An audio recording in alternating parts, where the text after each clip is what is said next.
समतेचा लढा या पाठाच्या पुढच्या विभागामध्ये आता आपण प्रवेश करतोय. चला तर आता डॉक्टर बाबासाहेब आंबेडकरांच्या नेतृत्वाखाली दलितांच्या संघर्षाला सुरुवात झाली. स्वातंत्र्य, समता आणि बंधुता या तत्वांवर समाजाची उभारणी करण्याचे डॉक्टर बाबासाहेब आंबेडकरांचे ध्येय होते.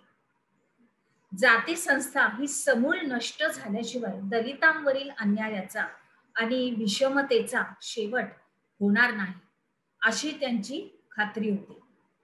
मग सामाजिक समता हा दलितांचा हक्क आहे अशी त्यांची धारणा होती.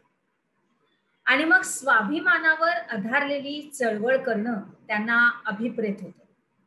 आता या भूमिकेतूनच त्यांनी 1924च्या जुलैमध्ये बहिष्कृत हितकारणी सभेची स्थापना केली. त्यांनी आपल्या अनुयायांना शिका, संघटित व्हा आणि संघर्ष करा असा स्फूर्तिदायक संदेश दिला.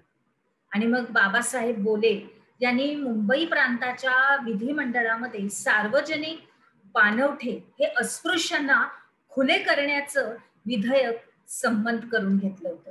आणि मग तरी सुद्धा प्रत्यक्षात दलितांना पाणवठे खुले झाले नाहीत, म्हणून डॉक्टर बाबासाहेब आंबेडकर आणि त्यांच्या अनुयायांनी महाड येथे चौदार तळ्यावर सत्याग्रह केला आणि त्यांनी विषमतेचा पुरस्कार करणाऱ्या मनुस्मृतीचं दहन केलं. आता नाशिकच्या काळाराम मंदिरामध्ये दलितांना प्रवेश मिळावा यासाठी 1930 मध्ये सत्याग्रह सुरू झाला. आता या सत्याग्रहाचं नेतृत्व कर्मवीर दादासाहेब गायकवाड यांनी केलं होतं आणि वृत्तपत्रे हे डॉक्टर बाबासाहेब आंबेडकरांच्या चळवळीचं अविभाज्य असं अंग होतं. समाजामध्ये जागृती निर्माण करण्यासाठी आणि दुःखांना वाचा फोडण्यासाठी डॉक्टर बाबासाहेब आंबेडकरांनी मूकनायक, त्याच्यानंतर बहिष्कृत भारत, जनता, त्याच्यानंतर समता अशी वृत्तपत्र सुरू केली. आणि डॉक्टर बाबासाहेब आंबेडकरांनी स्वतंत्र मजूर पक्ष हा स्थापन केला आणि कामगारांच्या हिताच्या नसणाऱ्या कायद्यांना विधिमंडळामध्ये विरोध केला. आणि मग दलितांचे प्रश्न हे प्रभावीपणे मांडण्यासाठी त्यांनी 1942 साली शेड्यूल्ड कास्ट फेडरेशनची स्थापना केली. आणि मग आधुनिक भारतामध्ये समतेवर आधारलेली समाजरचना निर्माण करण्याच्या या कार्यामध्ये डॉक्टर बाबासाहेब आंबेडकरांनी भारतीय संविधानाद्वारे महत्वाचं योगदान दिलं. 1956 मध्ये नागपूर येथे आपल्या असंख्य अनुयायांसह मानवतेचा व समतेचा पुरस्कार करणाऱ्या बौद्ध धर्माचा त्यांनी स्वीकार केला. त्याच्यानंतर आधुनिक भारताच्या या जडणघडणीमध्ये समतेसाठी उभारलेल्या या लढ्याला अतिशय महत्वाचं स्थान आहे. आता आपण चित्र बघत आहोत महाडच्या चौदार तळ्याचा सत्याग्रह. महाडमध्ये जर तुम्ही गेलात विद्यार्थी मित्रांनो तर तिथं हे तळं आहे आणि तिथं बाहेर फलक पण लावलेला आहे त्या तळ्याच्या बाजूला. आणि तुम्ही जरूर जरूर महाडमध्ये गेलात तर ह्या तळ्याला भेट द्या.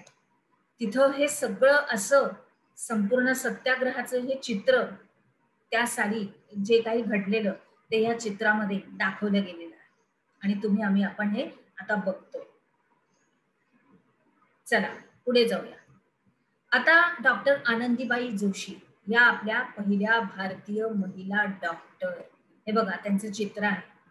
त्याच्यानंतर त्यांचा मुलगा हा 10 दिवसांचा असतानाच मृत्यू पावला आणि ही खंत त्यांना वैद्यकीय शिक्षणाकडे जवळजवळ खेचून घेण्यास कारणीभूत ठरली. आणि म्हणून मार्च 1886 मध्ये त्यांनी MD ची पदवी घेतली.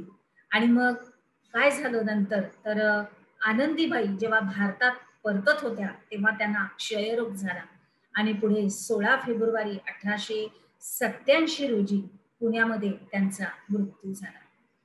आता आपण काही आपल्या भारत देशामधल्या अतिशय विद्वान नेते मंडळी आणि आपल्या क्रांतिकारक महिला आणि समाजसेविका यांचं चित्र पाहत आहोत. आचार्य नरेंद्र देव, डॉक्टर राम मनोहर लोहिया, त्याच्यानंतर पंडिता रमाबाई, त्याच्यानंतर रमाबाई रानडे, त्याच्यानंतर रखमाबाई सावे, आपले शाहू महाराज.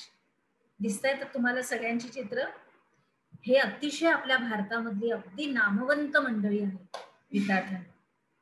पुढे जाऊया.